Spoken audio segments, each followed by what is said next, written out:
तरीके से कमजोर हैं, उनको डरा के धमका के कोई भी जमीन ले लेगा, पैसे भी नहीं देते हैं, उनकी जमीनों पे कब्जा कर लेते हैं। तो ये प्रावधान किया गया था प्रोविजन कॉन्स्टिट्यूशन में कि जो एससी की ज़मीनें हैं वो एससी खरीद सकता है, दूसरा कोई नहीं खरीद सकता। अब उनको इन्होंने बिना पार्लियामेंट में लाए, बिना पार्लियामेंट में चर्चा करे और उसके ऊपर कोई कानून लाए, एक स्टेट अपने आप ही उन्होंने घोषणा कर दी कि अनुसूचित जाति की ज़मीनें कोई भी ले सकता है। अब तो कोई भी ले लेगा, कोई भी छीन लेगा उन जातियों को। अगर सरकार भी लेती थी विशेष उनमें जो अंग्रेजों ने बनाया था विशेष प्रावधानों में, या तो उनको मान लो एयरपोर्ट उसके लिए आर्मी के लिए चाहिए, डिफेंस के लिए जगह चाहिए, स्कूल के लिए चाहिए, सड़कें बनाने के लिए चाहिए जो जनता के हित के हैं, तो वो भी उसमें सरकार उनको पैसा देगी, मुआवजे देगी और जगह की जगह पे जगह देगी, वो उनको पुनर्वासित करके तब लिया जाएगा। लेकिन एससी एसटी की जमीन जब सेल करते थे, बेचते थे, दिक्कत आती थी, उससे कम रेट लगते थे। आप सही रेट सही दाम में बिकेगी जमीन। सर दाम की तो ये बात है ना कि दाम तो आप दे दोगे करोड़ों रुपए, मगर वो तो आप ही के पास हैं। और जो एक अनुसूचित जाति का आदमी जिसने अपनी जिंदगी में कभी एक उसने दुकान छोटा सा कहीं वो भी खोमचा भी नहीं लगाया, वो 1 करोड़ रुपए 2 करोड़ रुपए लेके करेगा क्या? वो 1-2 साल में ही खर्च करके फिर भूखा नंगा हो जाएगा, मजदूर बन जाएगा। ऐसे सैकड़ों उदाहरण है। अभी महाराष्ट्र में आदिवासियों की जमीनें उसके नाम पर पावर ग्रिड ने डेवलपमेंट के नाम पर, हाईवे बनाने के नाम पर ले ली, करोड़ों करोड़ रुपए मिले, 6-6 महीने में भूखे नंगे हो गए, क्योंकि उनको उस पैसे को इस्तेमाल करने का पता ही नहीं है, व्यवसाय पता ही नहीं है। और एक छोटी सी जमीन हजारों वर्षों से उनके खानदान दर खानदान उनको पालती आ रही थी। तो ये भी एक प्रावधान इसलिए था कि ये अपनी जमीनों को बेच ना पाए, जिससे कि इस जमीन से, छोटी सी जमीन से ये अपनी दाल रोटी कमा सकें, खा सकें, जिंदा रह सकें, इज्जत मान सम्मान का जीवन रह सकें। देखिए धरती चाहे छोटी हो बड़ी हो। क्या बेदखल करने की साजिश है जमीन से एससी एसटी वाले? हाँ बिल्कुल, बेदखल करके उनको वही मजदूर बनाना है, वही गरीब बनाना है, उनको उसी वही भुखमरी पे लेकर के आना है। और जो कि इनको फ्री के नौकर मिले, अगर ये 1 रुपया दें तो 1 रुपये में दिहाड़ी करें, रोटी दें तो रोटी पे दिहाड़ी करें। इनको मजबूत लोग नहीं चाहिए। और अनुसूचित जाति को तो इन्होंने वापस वहीं लाके मनुस्मृति के हिसाब से दोबारा से उन गंदे पेशों में लाना, जिन गंदे पेशों से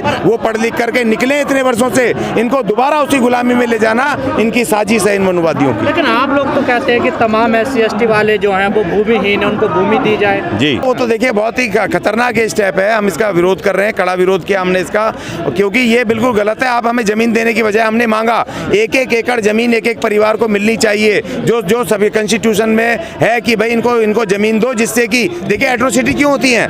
एट्रोसिटी इसलिए होती है कि गांव में हमारे लोगों के पास अपनी जमीन नहीं है, उनके पास अपने एम्प्लॉयमेंट का, खाने का, अपने सेल्फ वो डिपेंड नहीं है, तो दूसरे की जमीन पर जाते हैं रोजी रोटी कमाने। अगर वो उसके विरुद्ध, उसकी किसी गलत हरकत के विरुद्ध आवाज उठाते हैं तो सबसे पहले उनका बहिष्कार करते हैं, उनको काम नहीं देते। जब काम नहीं देंगे तो जिंदा कैसे रहेगा? तो एट्रोसिटी इसलिए होती है। आप हमें भैया सेल्फ डिपेंड करो, हमें जमीनें बांटो, जिससे कि हम अपनी जमीनों पे अपनी दाल रोटी पैदा करके हम अपना जिंदा तो रहें कम से कम। और अब बिल्कुल बढ़ेगा जैसे जैसे आप भूमिहीन होंगे, क्योंकि उधर तो रोजगार खत्म हो रहे हैं। जितने रोजगार थे परमानेंट सरकारी कंपनियां बेच रहे हैं, संसाधन बेच रहे हैं, तो सरकारी नौकरियां जो थी अब ठेके पे आ गई। ठेकेदार 5,000, 7,000, 10,000 रुपए में काम करवा रहा है, भयंकर शोषण कर रहा है। उधर नौकरियां खत्म हो गई, उधर नौकरियों से जो पैसा आता था वो इनकम वो खत्म हो गई। दूसरी तरफ जो छोटी छोटी जमीनें हमारे पास थी भी, तो आप वो छीन लोगे, तो हमारे पास जो छोटा कभी एक पूरे साल के लिए दाल चावल चीनी जो हम पैदा कर लेते थे, सब्जियां रोजमर्रा की, वो भी हमारी खत्म हो गई। तो हमें चारों तरफ से आप गुलाम बनाने की साजिश है, क्योंकि जब हमारे पास जमीनें नहीं होंगी, रोजगार नहीं होंगे, तो हम बिल्कुल फिर तो गंदे से गंदा काम करने को मजबूर होंगे, भुखमरी की तरफ आएंगे। तो ये बड़ी साजिश है। ये प्रतिबंध तो सपा सरकार भी हटाना चाहती थी यूपी में। नहीं, वो गलत था ना, चाहे कोई भी हो। देखो सपा हो, बसपा हो, चाहे वो कांग्रेस हो, बीजेपी हो, जो भी हो। देखिए राजनीतिक पार्टी किसी की भी हो, राजनीतिक दल अगर संविधान के विरुद्ध नीतियां बनाएंगे तो हम उसका घोर विरोध करेंगे, क्योंकि हम आपको सत्ता इसलिए थोड़ी देते हैं कि आप सबका साथ लेकर के, और जो साथ दे रहे हैं आपका, उन्हीं के आप रोजी रोटी छीनोगे, उन्हीं की जमीनें छीनोगे, उनकी शिक्षा छीनोगे, उनको महंगाई करके उनके पास जो है थोड़ा बहुत उसको भी बर्बाद करोगे। तो ये देखिए इनकी दोहरी चाल है। जिस तरह आपने देखा, एक तरफ तो यहाँ प्याज बिक रही है 20-25 रुपए किलो दिल्ली में, शहरों में, और जब प्याज की खेती आई तो वहाँ 50 पैसे किलो किसान को मिल रहे हैं। तो ये दोहरी, ये जो बीच का पैसा कौन खा रहा है? कौन से मुनाफाखोर लाला खा रहे हैं? तो ये हमें समझना पड़ेगा। हमें खाली हमारे नौजवानों को मेरा कहना है कि भैया धर्म के नाम नाम पर और जाति के नाम पर और भगवानों के नाम पे वोट मत करो। और आज ऐतिहासिक दिन है, आज के दिन सुप्रीम कोर्ट ने आज एक टिप्पणी की है कि इस देश के अंदर जो राजनीतिक लोग धर्म को बीच में लेकर के आते हैं वो बिल्कुल घोर निंदनीय है। सुप्रीम कोर्ट को कहना पड़ा कि राजनीति में धर्म भगवान का क्या काम है। आप अपनी राजनीति करते हो तो जनता के सामने मुद्दे लेके जाओ, रोजगार के, शिक्षा के, स्वास्थ्य के, उनकी तरक्की के, उनकी आर्थिक उन्नति के। तुम उनको भगवानों को और धर्म के चक्कर में ला करके उनके वोट को मैनिपुलेट कर रहे हो। ये आज सुप्रीम कोर्ट को कहना पड़ा, इनको चेतावनी देनी पड़ी कि अगर राजनीति में धर्म नहीं आना चाहिए। ये उनको कहना पड़ा सुप्रीम कोर्ट को, इस देश की सर्वोच्च अदालत को कहना पड़ा। तो इसलिए ये बहुत दुखद है कि राजनीति में धर्म को, भगवानों को लेकर के लोगों की भावनाओं को आहत करके उनको लूट लेते हैं। जैसे कि इन्होंने किसी की भावनाओं को लूटते हैं, वैसे ही इनके वोट को लूट के सत्ता पे आ जाते हो और फिर लोगों को छोड़ देते हो कि भगवानों के पास जाओ मांगने, हमसे मत मांगना भैया, हमारे टेंशन मत दो, हमें आनंद लेने दो। और मांगो नौकरी किससे? भगवान से। मांगो किससे? आप जमीनें, जाओ भगवान से रोजी रोटी मांगो, मंदिरों में जाओ, हम मंदिर बना रहे हैं, हमसे रोजगार मत मांगना। तो यूपी में SC/ST के खिलाफ बड़ा षड्यंत्र है। यूपी में क्या, पूरे देश में ही है ये तो। पूरे देश में मैं जाता हूँ दूसरे राज्यों में, वहाँ भी सरकार विकास के नाम पे, किसी के नाम पर सड़कें बनाने, हाईवे बनाने के नाम पर, रेल की पटरियां बनाने के नाम पर जमीनें छीन रही है आदिवासियों से, SC/ST से, गरीब तबकों से, और उनको दे रहे हैं मुंह मांगे पैसे। ले लो भाई, 1 करोड़ 2 करोड़ ले लो भैया, दे कहाँ रहे हो? तो तुम्हारे बैंक में ही है। आपको पता है जब नोटबंदी हुई थी तो 2000 रुपए निकालने भारी पड़ गए थे।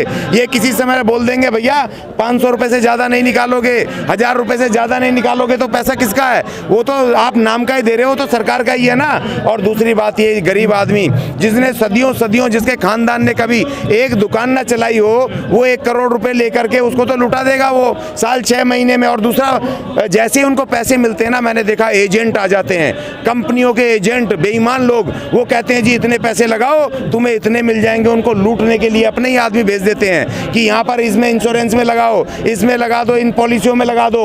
उनको लूट लाट करके बराबर कर देते हैं और बेचारे फिर मजदूरी करने पे मजबूर हैं। तो इसलिए ये बिल्कुल घोर निंदनीय है। आप हमें जमीन की जगह जमीन दो भाई, हमें जमीन चाहिए और हमें उसका रोजगार चाहिए। हमें आप हमारी जमीन लेते हो परंपरागत सदियों की, हमारे बाप दादाओं की, तो हमें उसकी जगह पे जमीन चाहिए। झूठ बोलती हैं, धोखा देती हैं समाज को।